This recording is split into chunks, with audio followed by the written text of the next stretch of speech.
Nous sommes le 21 janvier, que vous écoutiez cet épisode 289 en direct ou en différé. Merci de nous accueillir au sommaire de notre revue de presse web et tech hebdomadaire. N'aurait-on pas déserté WhatsApp un peu trop vite? Les alternatives à la fameuse application ont leurs faiblesses, y compris Signal. Le Raspberry a des fois des mains, des fois des yeux. Aujourd'hui, il a aussi du nez, on en parlera dans cet épisode. En matière d'industrie spatiale, on peut dire qu'il y en a qui envoient du bois et ça pourrait ne pas être qu'une image. Autonome, électrique, on parle d'agriculture et de tracteurs dans cet épisode. On parlera et on reparlera de CentOS comme de Windows 10X ou encore de Bionic et de jouets pour makers. N'hésitez pas à réagir, à partager ou à commenter cet épisode. N'oubliez pas de vous abonner si ce n'est pas encore le cas. Bonne écoute.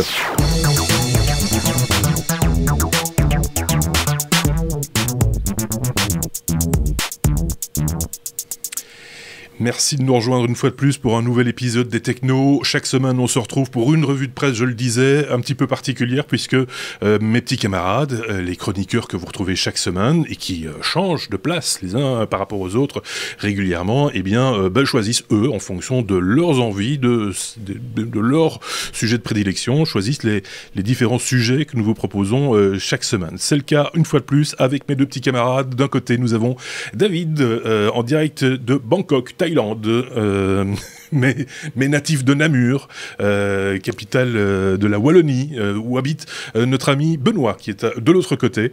Donc on fait le grand écart, Namur, Bangkok, ce soir, avec un petit passage par Bruxelles et par chez vous, qui nous écoutez évidemment. Ça va bien tous les deux? Un petit mot, juste comme ça, pour voir si le son est bon. Très bien. Parfait. Vous êtes quelques-uns à nous avoir laissé des messages la semaine passée, des commentaires. Vous êtes nombreux à nous laisser des commentaires. Et là, c'est là que je m'aperçois que c'est écrit tout petit.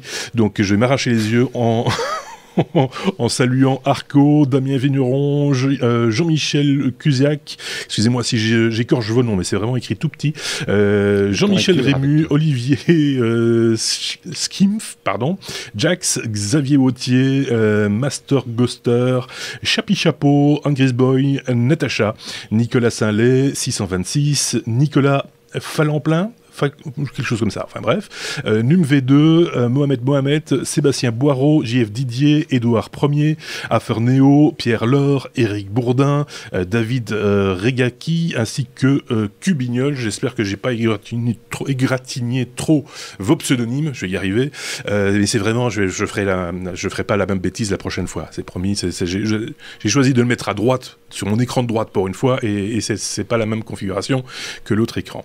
C'est comme ça, quand on devient un petit peu miro, il se passe des choses comme ça, c'est des fois un petit peu gênant. Qu'est-ce que je voulais vous dire? Donc votre semaine s'est bien passée, les petits gars. Il y a du monde, il y a un petit peu de monde dans le chat sur Twitch. Vous le savez, ces épisodes sont enregistrés dans les conditions du direct avec des gens qui regardent le direct et qui commentent ou qui discutent entre eux tranquillement sur le chat durant l'enregistrement. On se fera l'écho si on a un petit peu le temps et si ma vue si j'arrive à là c'est écrit un petit peu plus grand quand même, enfin si j'y arrive, on parlera un petit peu de ce que vous nous racontez sur le chat et on y fera référence. Je vais y arriver, et voilà, les journées sont un petit peu longues ces temps-ci, on est tous un petit peu amortis, en tout cas c'est mon cas. Vous avez vraiment rien à dire, les gars. Mais ici, bonne année, C'est juste. Parce qu'on ne s'est pas encore vu. Non, cette année, on s'est pas encore vu, ni avec David d'ailleurs. Ça s'est passé comment en Thaïlande, la nouvelle année? C'était calme, j'imagine. Le nouvel an était calme dans le sens qu'ils ont tout bloqué le 30 au soir. On a quand même pu réveillonner, mais tous les événements en plein air ont été annulés la veille. D'accord. Et le 2 janvier, après le nouvel an, après que tout le monde ait bien fêté, là ça a été confinement et fermeture de tous les commerces non essentiels. Voilà. Donc, où qu'on soit sur la planète, en fait, le schéma est le même. C'est juste le calendrier qui varie un tout petit peu d'un pays à l'autre, mais on sent que la tendance reste malheureusement à celle-là, confinement, déconfinement, reconfinement, déconfinement. Voilà. Oui, et la tolérance surtout. Et voilà, c'est ça. On parle vaccin chez vous ou pas On parle de vaccin, mais ça ne sera pas avant la deuxième moitié de l'année. D'accord. Et ici, on confine quand on a 100 cas pour le pays, pour un pays de la population de la France. Ouais. On n'est pas sur les mêmes normes, c'est pas les mêmes. Non. c'est pas les mêmes tolérances. C'est de ça dont on parlait. Ok, bon, si vous le voulez bien, du coup, je propose qu'on entame directement l'abécédaire. C'est parti. La lettre B comme bionique, c'est David qui s'y colle justement pour parler de cornet artificiel. Il me semble que ça avait déjà été évoqué il y a pas mal de temps dans un épisode précédent. On en est où ? Ça avance manifestement puisque tu nous en parles. Oui, donc c'est une start-up israélienne qui a effectué pour la première fois une transplantation d'une cornée artificielle. Dans le passé, il y a eu quelques essais qui ont été faits, parce que c'est évidemment pas quelque chose qui est sorti du jour au lendemain, mais c'est une nouvelle technologie qui est basée avec une toile en nanostructure qui s'intègre dans les tissus oculaires. Et ça a permis de faire retrouver la vision à un patient de 78 ans qui avait perdu la vue depuis une dizaine d'années. D'accord. Alors, ils ont déjà prévu une dizaine de patients supplémentaires pour les essais suivants. Ces patients sont des personnes qui sont soit aveugles ou soit qui n'ont pas de possibilité de greffe ou dont la greffe a échoué. Parce qu'il faut savoir qu'une greffe de cornée implique une compatibilité et tous des problèmes de rejet.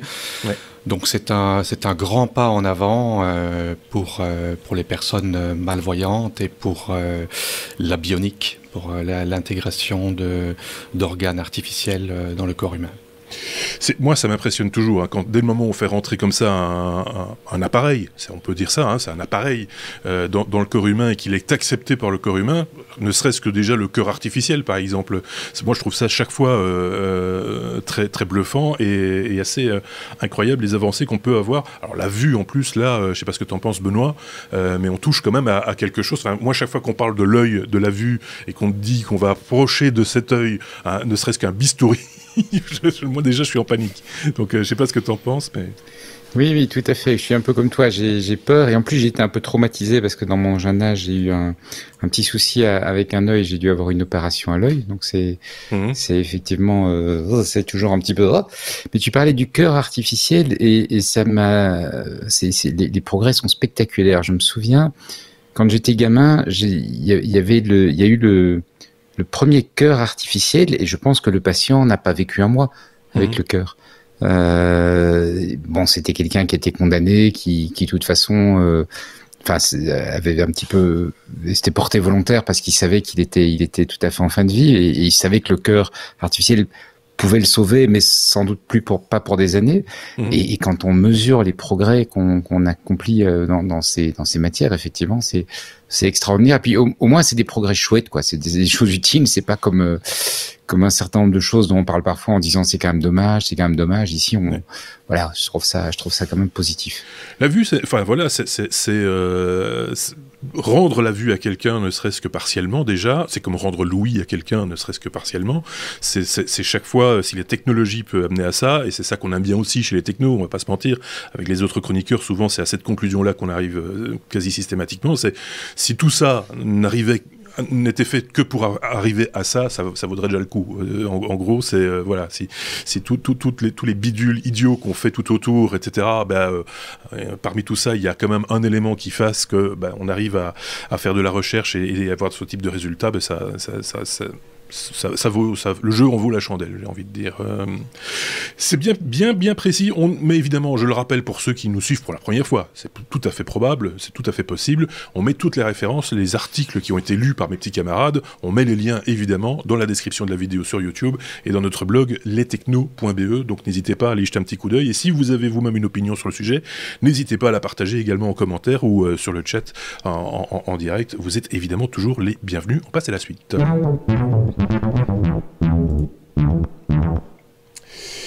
Du bois, B comme bois.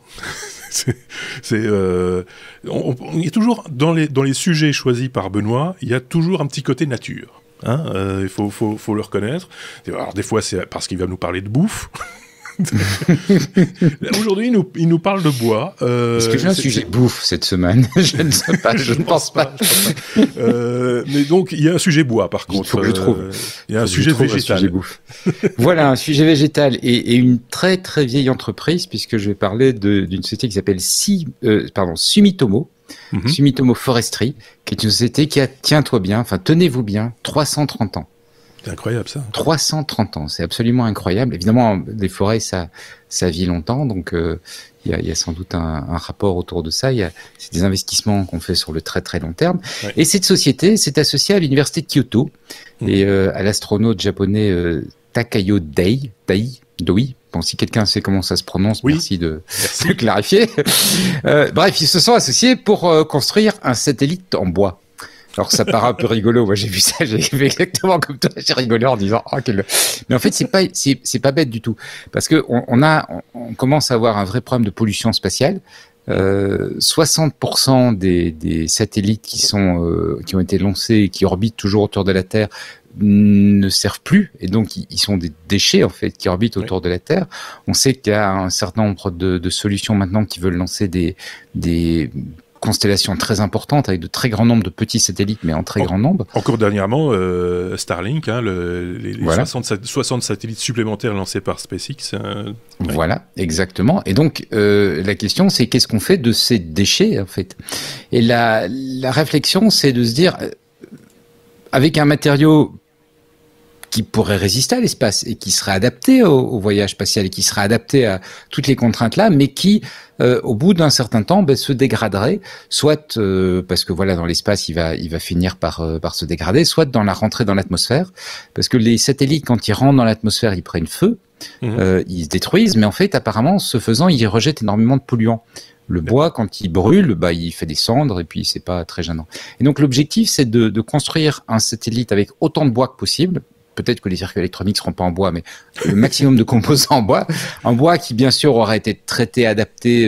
Enfin, c'est la recherche, c'est l'objet de la recherche, c'est de trouver comment adapter ce matériau à l'exploitation spatiale pour que derrière, quand le satellite est en fin de vie, eh bien, qu'il soit tout aussi efficace quand il fonctionne, mais quand il est en fin de vie, il soit moins polluant, il soit moins un détritus qui nous empeste depuis l'espace. C'est plutôt, moi, je trouve une assez chouette idée, et je trouve aussi formidable de voir comme des matériaux traditionnels comme ça peuvent être emmenés ainsi dans des espaces nouveaux.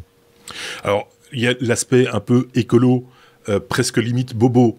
Quand on dit on va faire un satellite en bois, ça va moins polluer. Ça ne pollue moins que si, quand on fabrique un satellite en bois, on plante un arbre en réponse à l'utilisation du bois, parce que il y a une question d'équilibre dans la création et la production de CO qui est à respecter aussi. C'est pas juste parce que c'est du bois, tu disais ça fait juste des cendres. Non, ça fait pas que des cendres. Il y a aussi des polluants dans le bois. Ils sont limités, mais ils existent tout de même. Donc voilà, il faut tenir compte de ça. Sinon, on ferait tout en bois. Ils sont pas sur l'aspect CO2, parce qu'il faut quand même être réaliste. Quand la fusée part, elle rejette des telles quantités de CO2, voilà, c'est pas un arbre qui va sauver le truc. C'est vraiment que le satellite en fin de vie, l'objet, quand il reste là, se dégrade. Oui, c'est ça. La dégradation, voilà. C'est ça. On n'est pas au stade tuer un castor, vous sauverez un arbre. C'est pas à ce point-là. Et je pense que pour la société Sumitomo, qui en fait, donc elle a 330 ans, elle se prépare à fêter ses 350 ans, c'est le Japon, donc on planifie un petit peu plus à long terme que chez nous. Elle se prépare à fêter ses 350 ans avec un certain nombre de projets de recherche, parce qu'à côté de ça, ils ont aussi la vocation de construire la plus grande tour complètement en bois du monde, le plus grand gratte-ciel en bois du monde. Et donc vraiment, on voit qu'il y a une volonté chez eux de travailler sur leurs matériaux et de l'emmener vers des nouveaux sommets. Mais moi je pense que on a trop négligé certains matériaux tels que le bois. Je veux dire, on se rappelle tous de ces images d'une tristesse sans nom de Notre-Dame de Paris en flammes et de ce qu'on appelait la forêt. Donc ces énormes poutres qui soutenaient le toit de Notre-Dame de Paris. On a pu construire comme ça des choses il y a bien longtemps, très solides, et qui, si on n'y fout pas le feu, tiennent très bien le coup sur la longueur. Soyons très clair. Je ne sais pas si David avait un truc à rajouter sur le sujet bois. Oui, en fait, je pense que la plus grande pollution dont on parle dans l'espace, c'est le problème que quand les satellites sont en fin de vie et qui rentrent dans l'atmosphère, avec la chaleur, ils explosent en petits morceaux. Et les morceaux qui ne rayonnent pas dans l'atmosphère restent à tourner autour de la Terre en orbite et sont des dangers pour les autres satellites, et ainsi que pour les astronautes et les stations spatiales et tout ça. Peut-être que le bois également est moins prône à s'éclater en petits morceaux et fait que... La dangerosité, on va dire, de l'objet. Dangereux parce que c'est une problématique. On parle que dans le futur, on pourrait en arriver à un point où on ne saura plus lancer de satellites parce qu'il y aura tellement de débris qui tournent autour de la Terre que ça les détruirait immédiatement ou très rapidement. On croise les doigts. Est-ce que celui-ci va passer? Ah ben non, il passe pas. Évidemment, chaque fois qu'on en détruit un comme ça, et ça fait de plus en plus de débris, et puis il y a un moment où on sait plus rien faire. Donc il vaut mieux quand même, oui c'est vrai, commencer à réfléchir à des solutions. Le bois en est une. Ça va donner du travail aux ébénistes. Une nouvelle profession, peut-être ébéniste satelliste, par exemple, ou des choses comme ça, tu vois, qui nous fait des jolis boîtiers en bois pour les envoyer dans l'espace. On peut passer là, c'est Benoît qui se barre. On peut passer.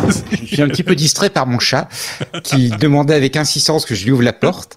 Et donc, voilà. Tu sais, dans une maison, quand tu as un chat, c'est plus ta maison, c'est la maison du chat et tu es le serviteur du chat. Donc voilà. Donc il est sorti là, c'est ça? Elle est sortie. Elle est sortie. Donc elle a trouvé que c'était pas si intéressant que ça, les satellites en bois. Mais elle est marrante parce que depuis qu'on télétravaille, elle s'est vraiment habituée. Et donc le matin, si je descends trop tard, parce que tu vois, je prends un petit peu trop longtemps mon petit déjeuner ou quoi que ce soit, elle vient me chercher parce qu'en fait, elle n'arrive pas encore à monter le chauffage dans les bureaux. Et donc elle a froid. Donc elle vient me chercher en disant allez, il est temps que t'ailles bosser. Toi. Oui, c'est ça. Mais du chauffage. Bon, voilà, c'était une tranche de vie chez Benoît. Le chat, le télétravail, on a tout fait là. On a le complet. On a été la lettre I, j'ai même du mal à articuler tellement je suis fatigué. I comme IoT, les objets connectés, etc., etc. Et là aussi, on avance à grands pas, on a envie de dire. On a, le titre est là, un capteur d'odeur. C'est un des nouveaux modules, on va dire ça comme ça, adressé à Raspberry Pi, mais pas que, me semble-t-il, David. Non, c'est un senseur qui peut être utilisé sur Raspberry Pi, sur Arduino, sur PC, sur n'importe quelle machine qui peut se connecter à un senseur, un capteur intelligent ou n'importe quel senseur, quoi. Donc le nom, c'est le SMEL iX16. C'est un capteur d'odeur. Alors, c'est un capteur d'odeur qui fonctionne, en fait, c'est un capteur multicanal, ça veut dire qu'il y a des différents canaux qui détectent différents gaz et différentes vapeurs organiques. Ici, on parle, comme son nom l'indique, qu'il y aurait 16 canaux et un module aurait 4 de ces senseurs pour un total de 64 canaux. Ces senseurs détectent des gaz tels que l'ammoniac, le monoxyde d'azote, la phosphine, le CO2, la vapeur d'eau, l'éthanol, l'acétone, le toluène, l'isopropanol. Ce qui permet qu'en combinant la mesure du nombre de parts par milliard de molécules de ces différents gaz qu'il y a dans l'air permet de faire une identification de l'odeur. Alors maintenant, des senseurs de gaz, il y en existait déjà avant. Ceux-ci sont assez innovants parce qu'ils ont une sensibilité qui est jusqu'à 100 fois supérieure aux senseurs de gaz actuels. Alors, ils vont démarrer très rapidement un crowdfunding. Apparemment, la technologie existe déjà, mais pour la sortir au grand public, et non seulement pour se faire connaître et avoir un petit coup de pouce, il lance ça, mais apparemment, ça fonctionne déjà très bien et ça permet de détecter des odeurs telles que le chocolat, le vin, la vodka, le thé, le café, les oignons, les bananes, de la viande, du poisson. Ça n'a pas uniquement une utilité de reconnaître une odeur en tant que soi, mais ça peut aussi être utilisé pour la sécurité, parce que derrière les odeurs se cachent évidemment les composants, les gaz qui composent cette odeur, et ça permet de détecter de manière beaucoup plus sensible que les détecteurs actuels des gaz qui sont dangereux. Par exemple, le toluène, c'est toxique. Bien sûr. L'acétone, en trop grande quantité, c'est pas bon. L'ammoniac, c'est pas super bon à respirer non plus. Voilà. C'est intéressant, enfin une fois de plus c'est intéressant, mais j'allais dire une grosse bêtise, genre si vous avez été atteint du coronavirus et que vous n'avez perdu l'odorat, voilà une solution éventuellement pour le récupérer. Je pense que ça ne va pas aider énormément dans ce cadre-là, il faut être très clair quand on dit... Un nez bionique. C'est un nez bionique, mais voilà, on ne traduit pas l'odeur en un autre sens, donc c'est l'intérêt de la chose, effectivement, plus au niveau de la sécurité, ce qui est une bonne chose aussi. Ça veut dire qu'on va pouvoir se fabriquer nos propres petits outils pour repérer, par exemple, s'il est temps de changer la litière du chat, comme on le suggère sur le chat, Benoît. C'est une odeur un petit peu particulière, il faut bien le reconnaître, évidemment, et avoir un capteur comme ça à côté de la litière du chat, ça permettrait d'avoir une petite alerte en disant « Oh là là, il y a eu un gros popo, il est temps de... » Il y a des sens naturels d'alerte, tu sais, sur ce point-là. Mais par contre, ce que je trouve très intéressant, c'est que quand tu réfléchis, et peut-être que le capteur n'a pas encore cette sensibilité-là, mais quand tu réfléchis, on utilise par exemple des animaux qu'on entraîne, des chiens surtout, pour reconnaître des odeurs et faire par exemple repérer des armes, repérer même des maladies maintenant. Oui. On en parle beaucoup quand même. Oui. Voilà. Et donc, si on imagine ce genre de capteur précis, il faudrait voir la précision, avec des solutions d'intelligence artificielle où on pourra peut-être entraîner des algorithmes à reconnaître certains types d'odeurs. Je pense que ça a l'air vraiment très excitant, je trouve, ce projet. Oui. Alors après... Sans le chat. Sans le chat. Après, bon, il faut voir si c'est la quantité de molécules dans l'air nécessaire à ce que le capteur l'identifie. Ça dépend aussi, voilà. Parce que tu disais, oui, on va le sentir nous-mêmes, l'histoire de la litière du chat, mais peut-être que si le capteur si tu appuies un chat, tu devrais savoir que ça... Mais si le capteur est très très sensible, peut-être qu'il le repérera un petit peu avant toi. Donc, il gagnera un tout petit peu de temps. C'est peut-être, voilà. Mais les odeurs... Il y a même enfin, il y a des... Je ne sais pas si c'est le cas ici, David, peut-être que tu as la réponse, mais il y a même des molécules dans l'air que nous, êtres humains, nous ne sentons pas, mais qui peuvent être dangereux pour l'être humain et qui peuvent être peut-être repérés par ce type de capteur. On le voit par exemple justement avec les capteurs de CO, déjà, ça existe dans les maisons et autres, mais peut-être qu'il y a d'autres gaz. C'est un bon exemple, le CO, c'est un gaz qui n'a pas d'odeur et qui est mortel. Le nombre de personnes qui meurent chaque année d'intoxication au CO, ce n'est pas rien. Il Faute d'entretien. D'autres gaz également qui sont aussi sans odeur, comme ça, je n'en ai pas comme ça sous la main. Alors je me suis laissé dire, ça me vient maintenant à l'esprit, je me suis laissé dire qu'on fabriquait des capteurs, enfin pas d'odeur, mais de gaz particuliers pour les camping-caristes. Paraît-il que dans certaines régions, on peut se faire attaquer ou endormir pendant son sommeil, en tout cas assommé entre guillemets par le biais d'un gaz pendant son sommeil et se faire dévaliser, et que donc on a créé des détecteurs. C'est le fameux gaz hilarant comme on l'appelle, mais qui ne fait pas nécessairement rire, mais qui fait aussi peut-être un peu dormir. Et donc on assomme un petit peu les gens avec un gaz parce qu'il y avait évidemment des fenêtres ouvertes, des lanterneaux, des machins, etc. Et donc ce détecteur peut mettre en alerte les occupants qui peuvent être peut-être soumis à une attaque de ce genre-là. J'avais lu ça quelque part. Si vous, de votre côté, vous avez des exemples de ce que l'on peut faire avec ce nez artificiel, ce renifleur, n'hésitez pas à nous le faire savoir. Il y a peut-être de bonnes idées à sortir de là aussi. Tu voulais rajouter un truc peut-être, ou l'un de vous voulait rajouter un truc, je ne sais pas. Non. Je voulais dire que, en fait, détecter une solution anormale, donc à partir du moment où on détecte toute une série de gaz et qu'on fait des mesures régulières, on sait dans quelle norme se trouve la normale, et dès qu'il y a quelque chose qui sort de la normale, on peut éventuellement donner une alerte et qu'il y ait une vérification manuelle qui soit faite. Quel que soit le gaz d'ailleurs. Voilà, quel que soit le gaz, parce que ça peut indiquer qu'il y a un souci. aussi. Et dans les usines, ça peut détecter des fuites de différents produits chimiques. Mais si l'équilibre habituel n'est pas maintenu, dès qu'il y a un déséquilibre, comme tu le disais, dans l'ambiance, on va dire, là, alerte, attention, il se passe un truc, il va falloir faire quelques petites vérifications. Oui, c'est une bonne idée aussi.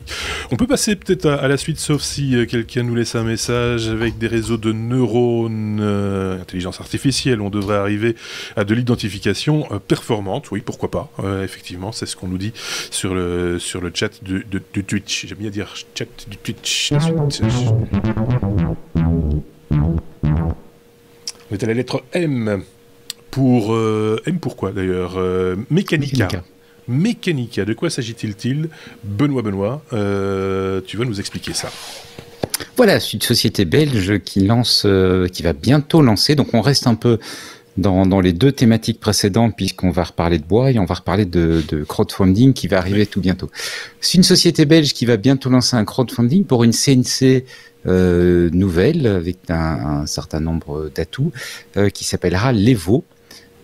Qui est une grande CNC. Donc le petit modèle fait de tête, c'est 60 sur 60. Le grand modèle fait à peu près 1 mètre pour la coupe. Donc ça permet de faire des meubles, des choses comme ça. On est quand même sur une taille tout à fait correcte.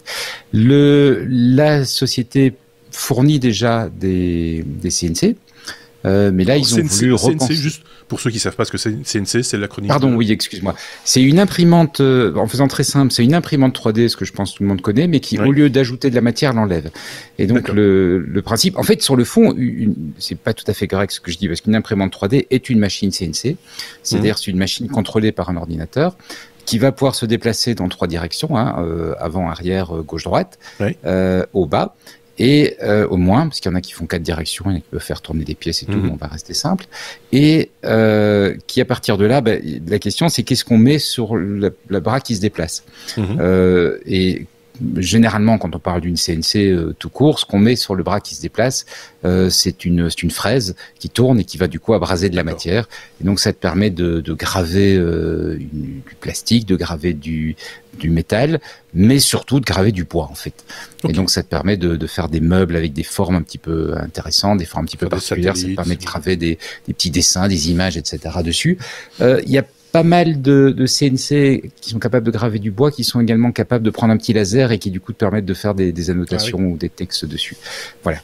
Pour résumer très très brièvement. Donc Mécanica fabrique ça, ils fabriquent ce genre d'objet et ils ont revu complètement leurs produits et ils vont lancer tout bientôt en Kickstarter leur nouveau produit qui s'appellera l'Evo. Evo parce que évolutive. Donc ça sera un modèle on va choisir la taille que l'on souhaite et puis au fil du temps ils vont apporter des améliorations. Donc comme la plupart des CNC, on va dire, je vais dire grand public parce que c'est quand même un produit d'1 mètre, enfin qui fait des découpes d'1 mètre sur 1 mètre, ça coûte quand même un certain prix et donc c'est quand même pas quelque chose qu'on va s'acheter sur un coup de tête, mais comme la plupart des CNC qui sont abordables, achetables par un bricoleur et qu'on peut imaginer de trouver dans un atelier familial et pas nécessairement dans une entreprise, elles fonctionnent avec des poulies, elles fonctionnent avec des roues, ce qui est bien, mais ce qui est un petit peu moins précis. Et donc, par exemple, ils prévoient des kits de mise à jour qui permettront de remplacer certains des composants par des vis qui sont plus précises, des vis pilotées par un petit moteur. Voilà, un exemple d'évolution qui est prévu. La fraise, ils pourront la faire évoluer. Un point assez intéressant dans le produit, c'est que la machine est autonome. Il faut savoir que la plupart de CNC, par opposition par exemple aux imprimantes 3D, ont besoin d'être connectés à un PC qui les pilote. Donc ça veut dire que il faut un PC Windows, ce qui est pas très chouette. 2, il faut le connecter à la machine et le laisser connecter. Et en fait, alors on peut prendre une machine très bas de gamme. On peut même aller se racheter parce que c'est pas très demandeur, mais ça veut dire qu'il faut une machine, il faut quand même faire des mises à jour d'OS, il faut quand même faire tout ça. Oui. Ici, ils installent sur une carte simplement le logiciel de pilotage de la CNC et puis c'est terminé. Donc on fait ces modèles évidemment sur son Mac ou sur une autre machine et puis on exporte le modèle vers la CNC qui va après générer les instructions et se piloter de façon autonome. Comme une imprimante 3D en fait, c'est un peu le même principe. Tout à fait.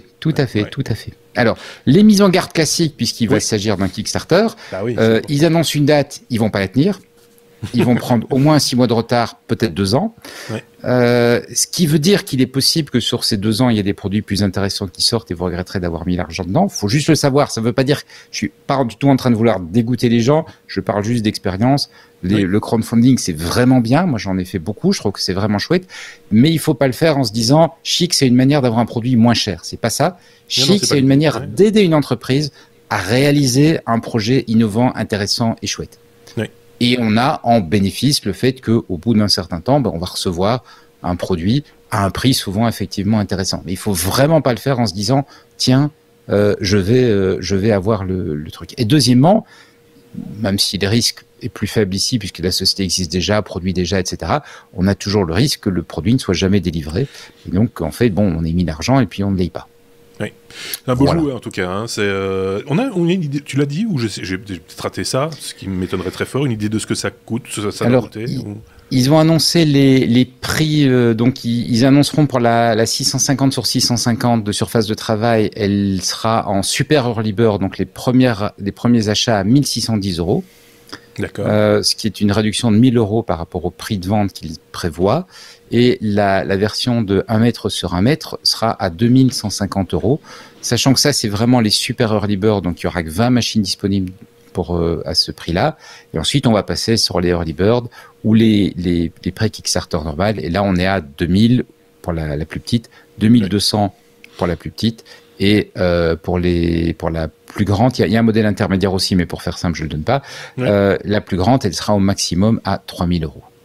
Alors, dommage que vous avez la possibilité sur leur site, et on va vous mettre le lien dans le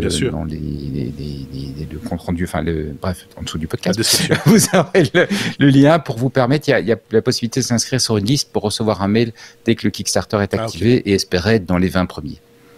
Ok, c'est dommage que Picaboo, qui est un de nos chroniqueurs maintenant et qui est ce qu'on appelle un makers, n'est pas là avec nous ou disponible sur le chat. J'aurais voulu avoir son opinion sur le sujet, mais je sais que David lui-même, c'est quand même un bricolo aussi. Hein, on a déjà parlé maintes fois imprimante 3D avec toi, David. Alors déjà, il faut avoir l'usage de ce type de machine, tu me diras. Mais est-ce que c'est le genre d'initiative qui te donne des idées, qui t'inspire quelque part? Disons que mécaniquement, ce n'est pas nouveau dans le sens que les CNC existent déjà depuis longtemps, les imprimantes 3D, dans le monde professionnel, les CNC de grande taille qui usinent les pièces en aluminium, même des pièces en acier et tout ça. Par contre, là, on parle de dizaines de millions d'euros. Donc ici, ça permet évidemment de permettre un peu à Monsieur Tout le Monde d'avoir des machines qui permettent de créer des objets personnalisés chez soi et même pour les gens qui inventent des choses.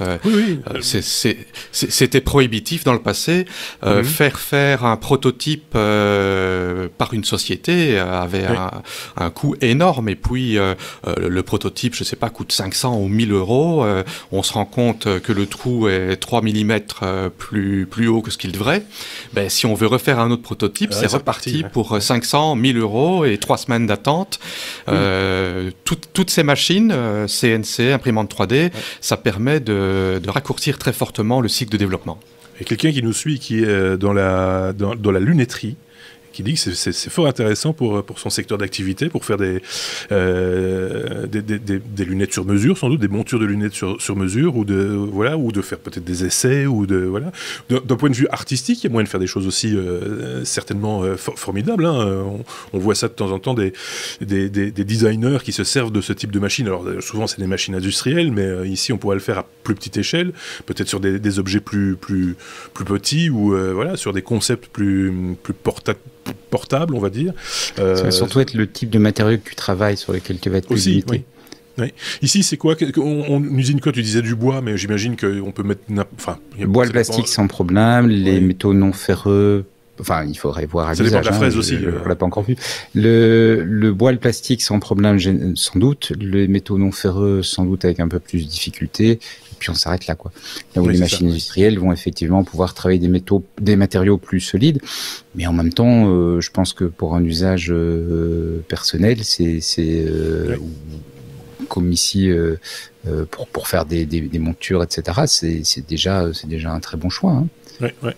Alors après, évidemment, quand on n'a pas les moyens de se payer ce type d'outils ou qu'on n'en a peut-être pas l'usage de manière permanente, il y a toujours la possibilité d'aller dans des ateliers, on va dire un petit peu partagés, où on peut utiliser des machines relativement coûteuses pour un petit abonnement et qui permet de faire de la modélisation aussi pour pas très très cher et donc de s'en sortir comme ça. Voilà, c'est super intéressant en tout cas. Je savais pas que ça se faisait, enfin qu'on pouvait y avoir accès un petit peu à la manière dont on a accès à l'impression 3D aujourd'hui.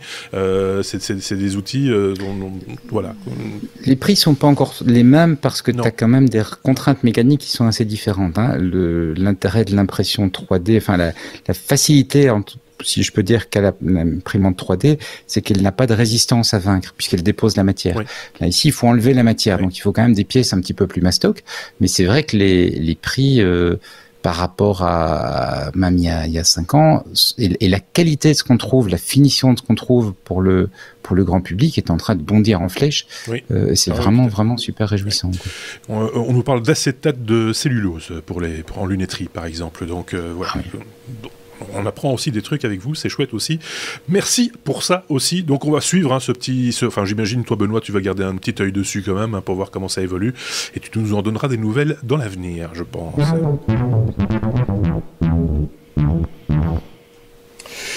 On parle de véhicules autonomes, mais pas n'importe quel véhicule autonome. Monarch, c'est un tracteur électrique et autonome, dont tu vas nous parler, Benoît. Alors ça me fait un petit peu sourire parce qu'on parle beaucoup, enfin en tout cas il y a une tendance, est-ce que c'est parce que c'est dans l'air du temps, etc. On parle des néo-autonomistes, tu vois, des gens qui se construisent une maison autonome et qui reviennent un peu à la nature et se cultivent, se fabriquent leur propre nourriture, cultivent des légumes, etc.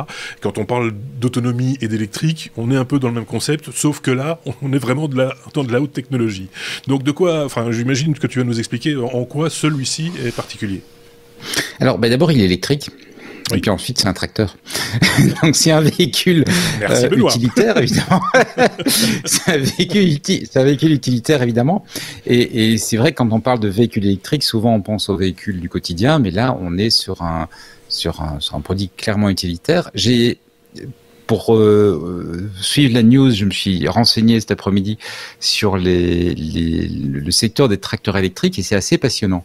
Bon, je dis pas que je voudrais y passer des années, mais c'est passionnant à découvrir parce que c'est vraiment sur un secteur d'activité qu'on pense ultra conservateur, hein, parce que la ferme, on ne l'imagine pas comme étant le lieu principal de l'innovation, même si maintenant les fermes utilisent des drones pour suivre leur champ, etc. En fait, il y a pas mal de sociétés qui sont en train d'arriver avec des produits qui sont destinés à remplacer le tracteur. Ouais. Pourquoi ? Parce que le tracteur, c'est très polluant et c'est très cher. C'est très très polluant parce que ça roule au diesel et c'est souvent très vieux. Beaucoup de tracteurs ont 15-20 ans, etc. Donc c'est des vieilles solutions. C'est pas spécialement conçu pour réduire les émissions et ça consomme apparemment énormément. Donc l'idée évidemment de passer sur l'électrique, c'est que puis on accepte qu'on a les mêmes besoins d'assistance du travail du fermier, mais ça lui permet d'avoir des moyens de travailler avec une énergie qui peut être plus propre, parce qu'en fait, beaucoup de fermes ont de grands toits sur lesquels elles peuvent mettre de grandes quantités de panneaux solaires, ou ont de grandes quantités de déchets biodégradables avec lesquels elles peuvent faire du gaz, avec lesquels elles peuvent faire de l'électricité. Et donc, c'est une manière de valoriser le compost quelque part, qui était une autre manière de valoriser le compost, qu'on utilisait avant pour faire des engrais. On peut toujours le faire évidemment, mais on peut aussi en extraire des gaz et à partir de là, en fait, quelque part, aller dans un cycle qui s'avère plus vertueux. Ça, c'est le côté électrique. C'est un petit tracteur, j'y connais pas grand-chose, mais apparemment c'est un petit tracteur. Apparemment aujourd'hui, tous les tracteurs sont des petits tracteurs. C'est pas les gros machins mastoc, tu vois, avec les moissonneuses batteuses. On n'y est pas. Mais par contre, ils annoncent beaucoup plus de couple qu'un tracteur de la même taille. Parce qu'il faut savoir qu'un tracteur, ça c'est bouger, mais ça c'est aussi alimenter des outils. Bien Donc sûr. il y a différents outils qu'on met dessus. Non mais j'ai découvert tout ça, moi c'est la je fais mon malin. C'est la Exactement. prise de force, hein, c'est vrai. Exactement. Et donc apparemment, parce qu'on est en électrique, on a beaucoup plus de couples. Et on a un commentaire disant qu'effectivement il y a des LED pour faire futuriste, mais c'est aussi pas uniquement pour faire futuriste, c'est aussi le côté autonome. C'est aussi parce que l'idée, c'est que le tracteur est intelligent. Il est intelligent parce qu'il récupère des données sur ce qui se passe et parce qu'il est capable de se conduire tout seul, de façon autonome. Alors, ça c'est marrant parce que le fermier, il a déjà, enfin dans les tracteurs très évolués, il a déjà le GPS intégré, etc. pour faire le parcours le plus utile dans son champ, etc. Donc en fait pour l'instant, c'est la technologie renvoie de l'information à un être humain qui conduit un véhicule. Ici, ben on zappe ce qui est sur le siège. En gros, exactement. C'est un peu ça, quoi. Et alors le côté intéressant, un point qu'ils ont évidemment, on va dire une facilité qu'ils ont, c'est qu'ils sont dans un espace qui est beaucoup plus simple à gérer que l'espace urbain classique, puisque le champ est délimité. Le tracteur va pas sortir du champ sur lequel il est délimité. Et ce qu'il va rencontrer, c'est éventuellement des animaux d'élevage et c'est des plantes. Et donc l'espace est quand même assez limité. Mais ils montrent, c'est vraiment bien fait parce qu'ils ont plusieurs modes. Ils ont des modes complètement autonomes. On le lance et il va, par exemple, arracher des mauvaises herbes ou quelque chose comme ça, gentiment tout seul, jeter des produits phytosanitaires, enfin bref, des trucs comme ça. Ou ils vont le mettre dans un mode assistance, où en fait le tracteur, c'est très rigolo à voir, regardez la vidéo si vous avez l'occasion, le fermier fait des gestes et le tracteur répond, donc il lui fait va à gauche, et le tracteur hop part à gauche, il lui fait avance, le tracteur avance, arrête, le tracteur s'arrête, et donc ça permet du coup il pourrait même rassembler le troupeau.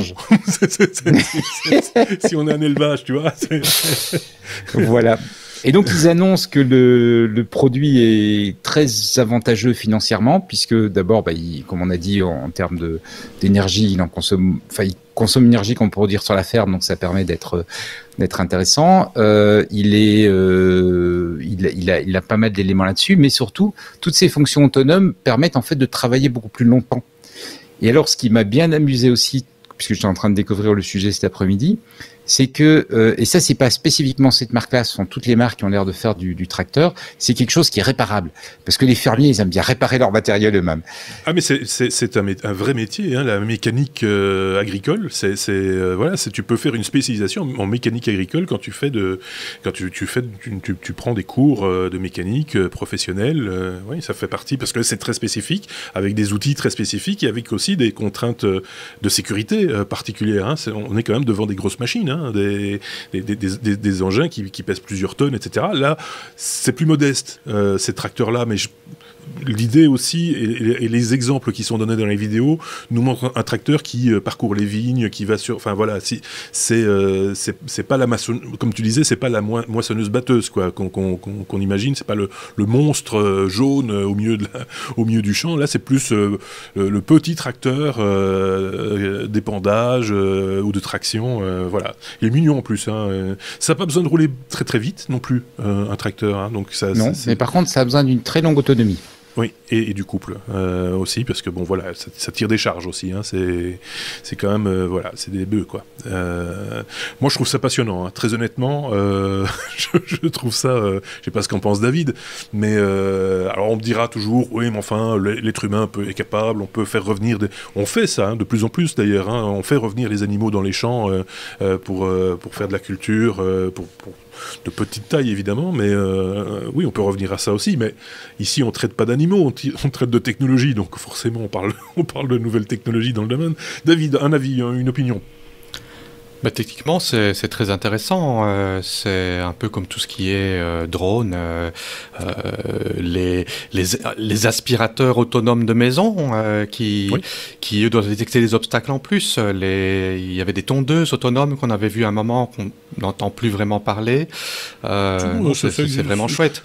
Je suis tombé sur une émission il n'y a pas tellement longtemps sur une chaîne spécialisée dans le bricolage et ils faisaient des comparatifs de 12 tondeuses automatiques, robotiques pour le jardin. C'est un vrai marché dont s'est emparé d'ailleurs les fabricants historiques de tondeuses, mais de tondeuses à main. Ils se sont emparés de ce marché de la tondeuse robotisée en passant par des marques connues comme Bosch ou autres. Mais voilà, il y a un marché pour ça aussi que l'on fréquente représente moins nous, sans doute. Hein, faut être honnête aussi, clairement. Moi, je trouve ça chouette. Moi, j'en veux un pour mon anniversaire. Et sur la vidéo, ce que je trouve intéressant quand on le voit parcourir les vignes, c'est que le fait que ça soit électrique et que ça ne dégage pas des gaz toxiques, ça a quand même un petit plus pour les gens qui produisent du vin ou quelque chose comme ça. Je veux dire, d'un côté, on fait de l'agriculture bio, mais de l'autre côté, si le tracteur qui passe dans l'agriculture brûle du diesel et dégage des gaz, c'est un petit peu triste. À juste titre, quelqu'un nous fait remarquer que la gestion des incidents, ça doit être quelque chose aussi qui doit être géré. Forcément, on est devant de l'informatique et donc on déplace des problèmes. Certains problèmes, on les déplace enfin, ce sont d'autres métiers, quoi. Hein. C'est des évolutions professionnelles, clairement. Donc oui, des problèmes, il doit y en avoir très très certainement. Mais donc voilà, une fois de plus, on essaie de les limiter. Il y en avait aussi avec les tracteurs diesel. Hein. Donc moi, je trouve ça bien. Moi, je reste ébahi devant cette petite machine. David, et il est beau et il brille dans le noir. Oui, ouais. C'est ça. Il a de très belles couleurs. David me rappelle une utilisation apparemment, un marché intéressant apparemment pour ces types d'appareils. Ce sont les serres. Parce que maintenant, on a de très grandes serres et de grandes cultures sous serre. Évidemment, sous serre, il est particulièrement important de ne pas arriver avec des moteurs diesel. Évidemment. Oui, non, du coup, c'est beaucoup plus passe-partout. Voilà. Moi, j'aime bien. Voilà. Affaire à suivre. Si vous avez des news comme ça chez vous, vous nous écoutez et vous dites « Oh, mais j'ai déjà vu un truc comme ça, il y en a un dans le champ de mon voisin, et si c'est dans la région de Namur », Benoît se fera un plaisir de venir ou de Bangkok. Benoît se fera un plaisir de venir interviewer votre tracteur autonome et électrique, parce que ça c'est vraiment pour moi c'est deux nouvelles, tu vois. C'est le tracteur électrique, je savais même pas qu'il y en avait déjà. J'imagine que des petites machines pour transporter des caddies électriques et des choses comme ça on sait bien, mais le tracteur électrique, ça je ne savais pas, et autonome en plus. C'est deux informations en une. Merci beaucoup pour celle-là. Ça s'appelle Monarch. N, la lettre N comme Netflix, alors que je dois arrêter mon tracteur parce que sinon je vais pas m'en sortir. On parle de Netflix et des chiffres, hein, les chiffres Netflix. Tu l'as intitulé la roue de la fortune. C'est un peu ça. On est dans la démesure. C'est parce que j'ai combiné 3 nouvelles en une, nouvelles de la semaine. Voilà. La roue de la fortune, en fait, parce que Netflix a testé une fonctionnalité les derniers mois qui permet de faire un choix aléatoire d'un film, parce que les gens se plaignaient de passer un temps incroyable à scroller pour essayer de trouver un film qui les intéresse, et ils appellent ça le shuffle play. Donc c'est un peu comme une roue où on tombe au hasard sur un film, et parfois, parfois c'est bien de ne pas devoir avoir à choisir. Oui, c'est ça, tout à fait. Et puis il y a aussi cet aspect découverte un petit peu, même si on se doute que derrière il va y avoir quelques petits algorithmes qui vont te faire des propositions qui vont quand même dans le sens de ce que tu as l'habitude de consommer, hein. Je suppose, en tout cas, ce serait malin, pour le coup. Oui, et puis ce qu'il y a, c'est qu'il propose beaucoup de choses qu'on a déjà vues. Moi, j'ai beau avoir regardé tout un tas de films, c'est toujours les mêmes qui reviennent en premier. J'ai certains goûts pour les films, donc c'est évidemment toutes ces catégories-là qui viennent en premier, mais je ne sais pas que j'aimerais peut-être quelque chose d'autre. Peut-être, oui. Mais si on me le propose pas et que je dois scroller pendant 15 minutes avant de trouver un film qui éventuellement est quelque chose d'autre que ce que j'ai d'habitude de regarder, je trouve que c'est pas mal comme fonctionnalité. Ouais. Sinon, je te coupe 2 secondes, David, parce que j'avais évoqué cette possibilité, mais dans un tout autre contexte. La semaine dernière, on a parlé du CES qui était virtuel cette année-ci, et notre ami Thierry faisait la réflexion qu'il a perdu ce sens de la découverte qu'on a quand on va sur un grand salon commercial ou autre, tu sais, où tu erres parmi les allées et puis tu tombes sur un stand et tu dis ah tiens là il y a un truc intéressant à aller regarder un petit peu au hasard comme ça, et que on se disait il faudrait un équivalent de ça, et on était arrivé à la conclusion qu'un système comme tu viens de l'expliquer, hein, cette espèce de shuffle qu'on pourrait aussi appeler une espèce de chat roulette entre guillemets, ou Tinder, tu vois, ou TikTok, tu vois, ce côté on swap, ça m'intéresse pas, je swap d'un côté, ça m'intéresse, je veux bien rester, je vais regarder ça. Cet aspect aléatoire des choses, ou semi-aléatoire, ça a du sens. Voilà. Mais je te laisse continuer. Oui, donc la deuxième partie, c'est la roue de la fortune, le shuffle play d'une partie, et de l'autre côté, Netflix vient de dépasser les 200 millions d'abonnés, ce qui est assez exceptionnel. Et la troisième nouvelle, c'est que, ayant publié leurs chiffres très positifs, leurs actions ont pris 15% d'un coup. Netflix se porte très bien, donc on va dire que la situation sanitaire mondiale leur a bien profité. Bah, ça a profité à peu près à toutes, j'imagine, en tout cas à toutes les plateformes de vidéos à la demande, quelles qu'elles soient. Je veux dire, à partir du moment où on enferme les gens chez eux, il faut bien s'occuper à un moment donné. Donc là, on a les premiers effets. Moi, j'ai vu ça ces derniers jours. Je reçois plein de notifications comme quoi j'ai des collègues dont l'épouse a donné naissance à un enfant. Donc j'imagine que on est dans la fourchette déjà, on a dépassé les 9 mois. Donc on va commencer à avoir un baby boom. Et si c'est pas ça, c'est Netflix. Donc on va pouvoir savoir bientôt, si vous avez des couples d'amis, qui a regardé la télé et qui n'a pas regardé la télé. En gros, c'est un peu ça l'idée. Et la troisième news qui va avec tout ça, David? Mais c'était la troisième, les 15% d'actions, donc le shuffle play, les 200 millions de clients et les résultats hors proportion qui ont fait monter les actions. L'un ou l'autre, ou l'un et l'autre, je ne sais pas, vous avez consommé plus de télévision, enfin de grand écran, on va dire ça comme ça, ces 10 derniers mois? Benoît, peut-être pour commencer. Non, pas du tout. Je n'ai pas l'impression d'en avoir consommé plus. Peut-être que c'est une... Non, j'ai pas l'impression que j'en ai consommé plus, mais j'aime bien, enfin, on a un abonnement Netflix, un abonnement Disney+, et on aime bien regarder, on a Prime aussi, parce que on a Prime pour les livraisons, et du coup, t'as Prime Vidéo. Ouais. Donc, on a un bon choix quelque part, et on s'en sert, mais... On ne sait, il n'y a pas eu de, voilà, une activité n'a pas glissé vers l'écran, une activité qui devait se faire en présentiel à l'extérieur ou autre n'a pas donné lieu à... C'est vrai que je me suis fait la réflexion l'autre jour que le fait de passer moins de temps dans le train faisait que je lisais un peu moins. Ah ben voilà, tu vois, c'est des changements d'habitude. Mais je ne sais pas où le temps est passé.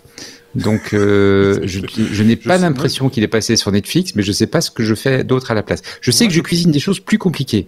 Oui, c'est ça. Je suis arrivé à le placer. Voilà, tu es arrivé à placer le côté culinaire. Et puis, je pense que tu passes beaucoup plus de temps aussi à ouvrir et à fermer la porte pour le chat. Vu que tu es à la maison, le chat en profite aussi. Ah, le chat, clairement, il a son maître. Ah, super, l'humain est là, il va pouvoir ouvrir la porte. Donc voilà. Il m'a bien dressé, ça c'est... Oui, c'est ça, voilà. Et toi, David, d'emblée, tu as dit non, tu n'as pas plus consommé depuis le début du confinement. C'est vrai que tu fais un confinement, tu as commencé le confinement en Europe, en Belgique, et tu l'as poursuivi en Thaïlande. Tu n'as pas eu beaucoup de temps, en fait, pour regarder la télé, en gros. Bah, disons que quand on travaille dans l'informatique et qu'on a son nez sur un écran toute la journée, on a déjà l'habitude, on a déjà ses habitudes. Bon, moi, je passe plus de temps à regarder des vidéos techniques, des vidéos de news, des choses comme ça, quoi. Donc, je regarde de temps en temps des séries, des films, mais pas plus que ça. D'accord. Ok, bon, passons à la suite. Tant qu'on est sur le sujet, je ne sais pas si vous avez vu. Attends. J'ai poussé sur le bouton, du coup. Mais vas-y, oui. C'est pas grave. C'est juste pour dire, je ne sais pas si vous avez vu, mais la série Lupin, qui est une série française, fait un carton dans le monde entier. Oui. Et c'est apparemment la première série française qui a ce genre de succès planétaire. À suivre, là aussi. À suivre. Oui, parce qu'en fait, plein d'épisodes 5, tu n'as pas la fin. Oui, c'est ça. C'est clairement une saison 2 derrière. Voilà, donc j'ai entendu plein de critiques à ce sujet, et du bon, du mauvais, et enfin voilà. Ceci étant dit, moi, j'ai pas Netflix, donc, donc voilà. Mais sincèrement, bravo. Enfin voilà, on voit que Netflix a une force aussi de promotion à l'international qui est imposante, importante aussi. On est à la lettre R comme Red Hat. On a déjà parlé de Red Hat il n'y a pas tellement longtemps et de CentOS avec notre ami Sébastien. On va en reparler d'ailleurs, David, parce que c'est pas fini cette histoire. Il y a une continuité derrière. Oui, il y a un rebondissement, c'est que CentOS qui est arrivé en fin de vie et qui ne sera pas prolongé, beaucoup de gens se sont trouvés un peu pris au dépourvu. Il y a CentOS Stream qui est sorti, mais Red Hat a dit dès le début que CentOS Stream ne serait pas un remplacement pour CentOS. Donc, les gens se posent un peu la question, soit on va vers du Fedora. Le problème de Red Hat, donc le RHEL, qui est Red Hat Enterprise Linux, ce n'est pas gratuit. Ce n'était pas gratuit. Il y avait un programme pour les développeurs pour pouvoir avoir une licence de développeur, mais pour une société, entre utiliser CentOS sur un serveur ou Red Hat, ça a un coût différent. Et là maintenant, ils ont annoncé que Red Hat Enterprise Linux sera gratuit. Sera gratuit jusqu'à 16 machines en production. Donc, en production, donc des sociétés qui ont des serveurs en production, ils ont le droit d'avoir 16 machines gratuitement. Alors, évidemment, je me suis jeté directement sur le site de Red Hat pour avoir ma licence et j'ai pas trouvé, parce qu'en fait, c'est à partir du 1er février. D'accord. Il va falloir patienter un tout petit peu. Mais on sent que tu es dans les starting blocks, c'est bien. Il a le doigt sur la souris, il attend. Et par en production, ça veut dire des machines qui servent du contenu ou ça inclut aussi, par exemple, les machines de développement? Ça inclut les machines de développement, mais quand il parle de production, il parle de machines qui sont utilisées par des sociétés commercialement. D'accord. Donc, pour faire tourner des sites web, faire tourner des services de manière non développement, mais de manière en production, quoi. Donc, il faut faire preuve d'honnêteté pour le coup, en plus. Ben, ça déjà avant, je veux dire, les sociétés qui voulaient ne pas payer les licences, il y a toujours moyen. Maintenant, c'est une histoire. Quand on fait du professionnel, il faut rester professionnel. Voilà. Quand on est dans le développement, il faut penser que nous, en tant que développeurs, on doit gagner notre vie. Les gens qui ont développé les softwares qu'on utilise, ils doivent gagner leur vie aussi. C'est pas du tout la même chose qu'un particulier, un étudiant qui n'a pas d'argent pour se payer un software, qui s'arrangerait. Oui, et encore là, c'est pas de la production, c'est un étudiant, c'est pour se former à ce moment-là. Donc c'est voilà, tant qu'à faire, c'est bien aussi. Oui, chouette. Bonne nouvelle quelque part. Je sais pas ce qu'en pense Benoît. C'est un peu l'usage, toi, de CentOS ou pas aussi. Non. Si, on l'utilise au bureau. D'accord. Okay. Et on a les licences parce qu'on a plus que 16 machines. Ah, ça, voilà, c'est comme ça. Il faut mettre la main à la poche. Ok, bon, passons à la suite du coup.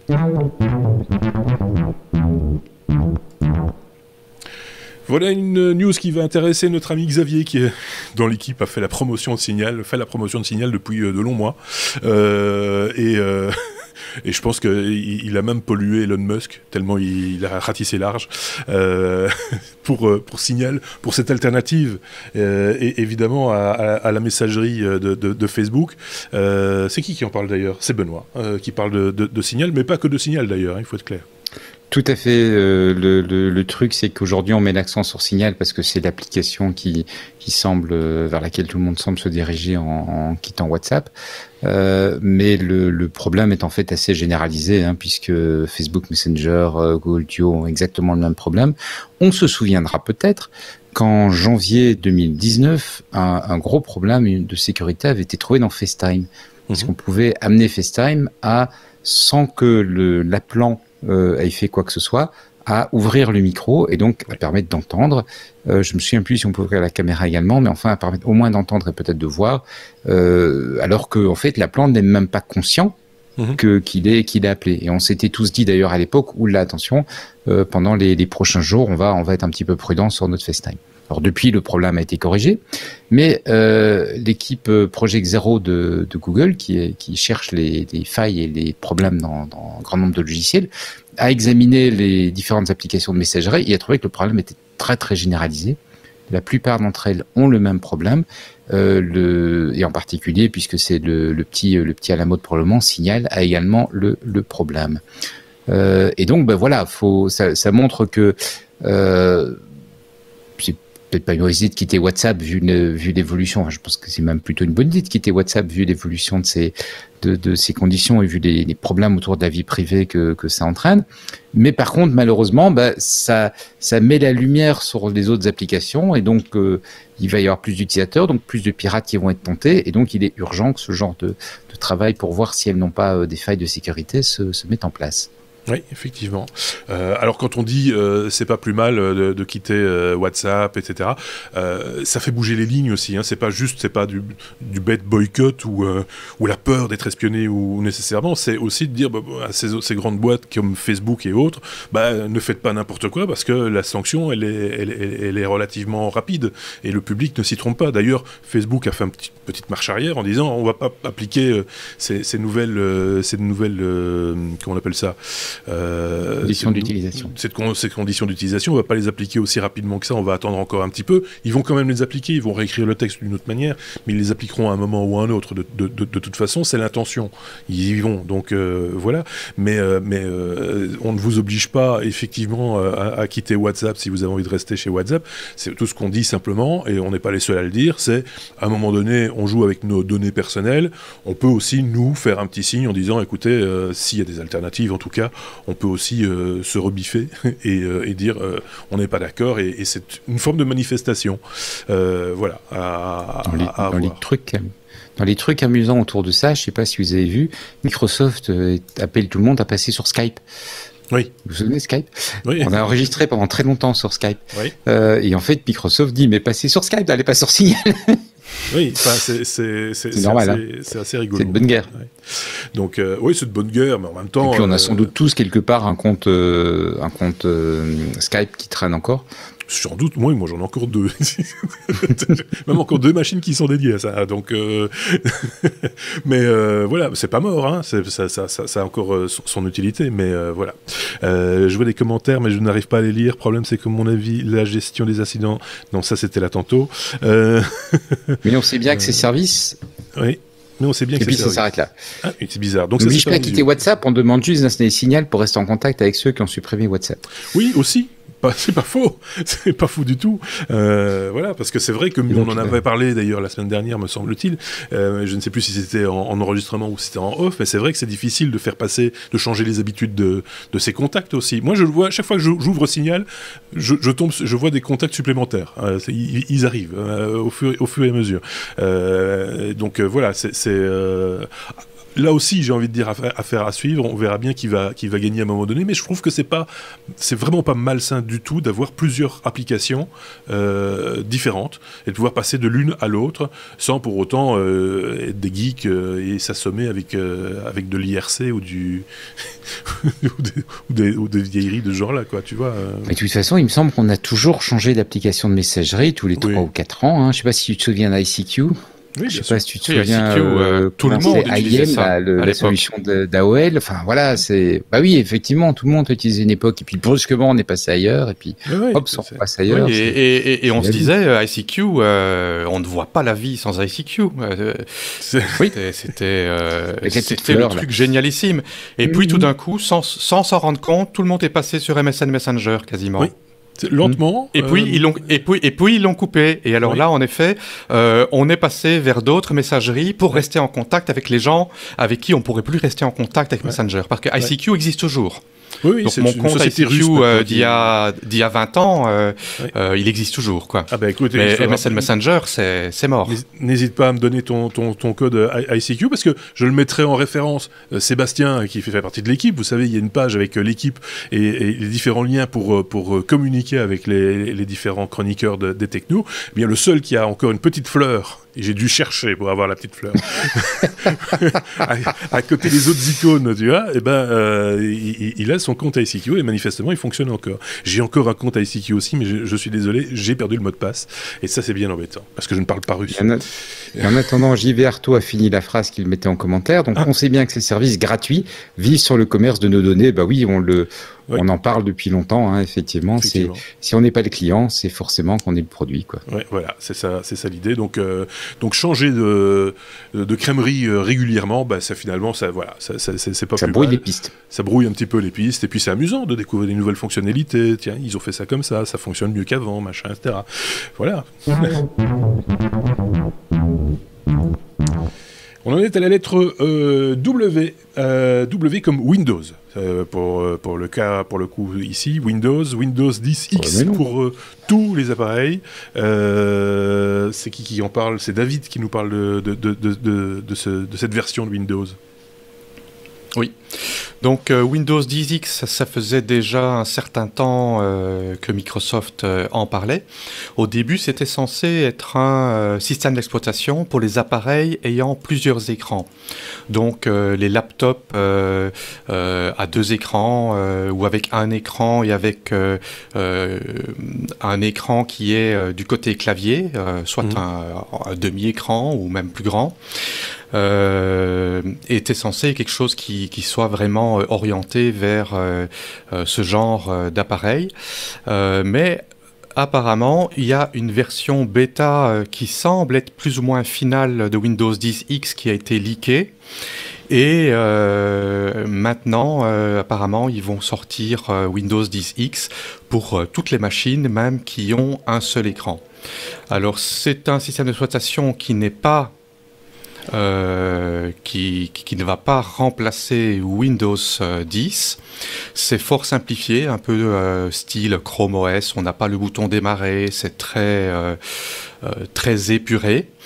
Il sera lancé normalement en printemps 2021, donc c'est très bientôt, mais il ne deviendra pas mainstream avant qu'il y ait une mise à jour qui permettra de supporter les applications Win32, qui sont les applications qui tournent sur Windows 10. Et cette mise à jour n'est pas prévue avant le premier semestre 2022. Maintenant, quelque chose qui m'a très interpellé, c'est que Microsoft avait annoncé toujours que ce n'était pas un update pour les appareils Windows 10. Mais alors, quand on regarde l'information plus en détail, Windows 10X ne pourra pas être installé sur une machine qui n'a pas été fournie avec Windows 10X.